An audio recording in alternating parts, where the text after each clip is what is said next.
How would you make $25 million? Most people would invent something great, create a cure to cancer. That's too boring. What I would do is scam somebody. Come here, let me show you. So obviously scamming is an immoral and a bad thing to do, and you shouldn't do it, but it still happens. I'm sure you've heard of the Nigerian prince who will make you rich if you just give him your credit card number. That might seem really ridiculous, but some people still fall for it. But why do they fall for it? If we want to know why this happens, we can learn from something that the FBI calls a romance scam. In romance scams, the perpetrators look for victims who are desperate and vulnerable.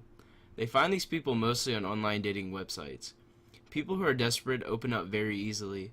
This is what perpetrators look for in their victims.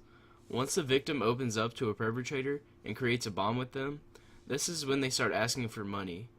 And this is when the victim loses all control of the situation and is drained of their former wealth.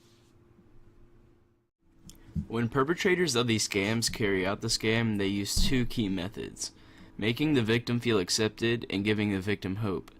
Making the victim feel accepted opens them up, and giving them hope keeps them hooked. These methods can be used in any type of scam. For example, Bernie Madoff. This man committed scams on investors in Wall Street. He used these methods to scam people out of millions of dollars. Well, how did he do it? I'm glad you asked. What he did was ask for initial investments and promise his investors that he would return their investments and make them profit. What he did was give them little returns, but still promised to give them all of their money back eventually. But he never did, and no one really questioned it, all because of this feeling of obligation and hope. My topic's connection with Spanish culture is that the US and Mexico share the title for the most credit card fraud and other types of fraud in the whole world. When researching this topic, I learned scamming goes deeper than most people think.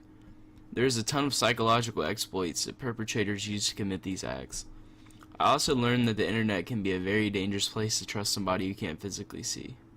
So stay safe out there, guys, and as always, thanks for watching.